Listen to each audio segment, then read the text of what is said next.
Check, check. 1, 2, 3. This thing on? All right, go. Hey guys, how you doing? My name is Matthew Avina. I'm on my channel here, Matt Natural, on YouTube. I'm trying something a little new, something I've never tried before. I've never actually spoke to the camera like this or anything like that. So hey, what's up? How's it going? Anyways, I wanted to bring up a few things, actually, a few concepts, a few ideas. I kind of wanted to share my internal process, things that I've never really shared before. I like to do a lot of reading, things like that. And today I'm going to be kind of touching on some interesting subjects. I had recently read this book here called the Kybalion. I don't know if you can see that there. There we go. It might be backwards. I don't know. Anyways, the Kybalion. But it says it's by the three initiates. Kind of interesting. Nobody really knows exactly who wrote this. I don't know. They kind of say it's maybe by this guy named Thoth. You know, the Emerald Tablets of Thoth. You know, but I think it's by somebody. I think probably in the Middle Ages. You know, kind of fit somewhere in the occult or witchcraft section. Anyways, it doesn't bother me too much who read it. Actually, nothing about it actually bothers me.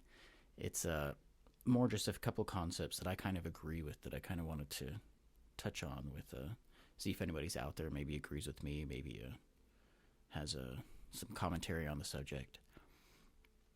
Anyways, in the book it goes to describe, you know, these 7 Hermetic principles. I'm not going to go through all the 7 Hermetic principles. I'm only actually going to go through one here. Actually, I'm not even going to go through one. I'm just going to start off the beginning of one. This will be my first video.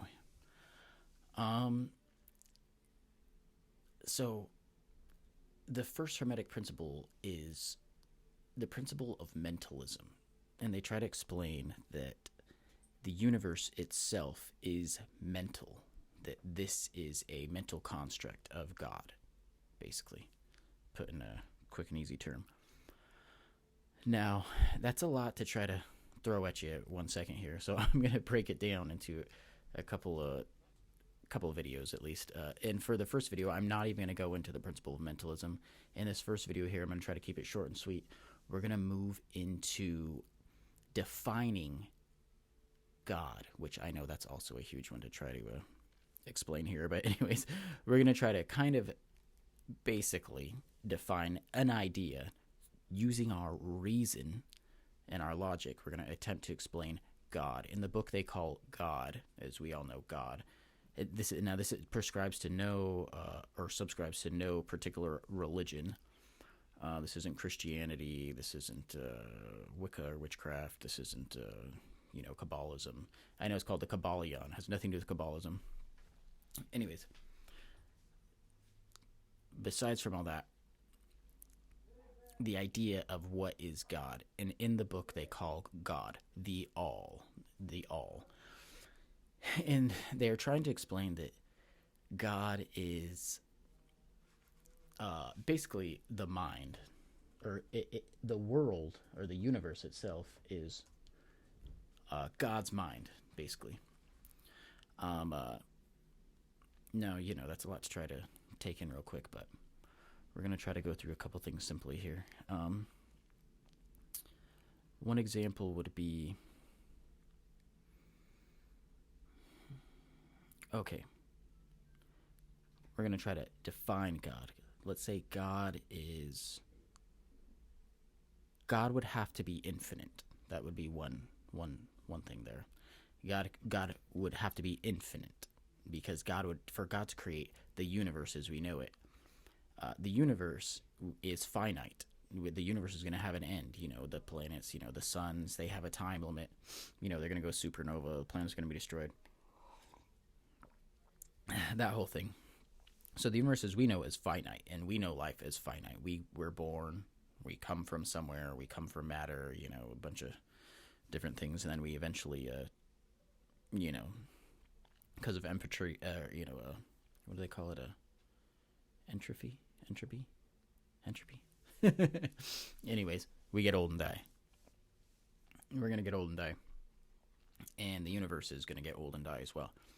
But for God to be God, and God to create the universe, God couldn't be part of that, right? God has to be infinite. God has to exist outside of time. God would have to exist completely outside of the universe as we know it. All right, so God is infinite. All right, God creates the universe. God would have to somehow create things from nothing, somehow, basically. You know, and everything in our logical mind says, what? That makes no freaking sense. So God is somehow able to create things from nothing. God has no beginning, no end. God exists outside of time, outside of the universe. God is infinite. All right, so basically that's the point here, is we're trying to create a definition for God. What else can God do? I guess God isn't male or female. God, there's no good or evil, you know. God is just omnipresent, you know, as they say, God's everywhere at the same time. There's a lot of really big subjects, really big ideas here.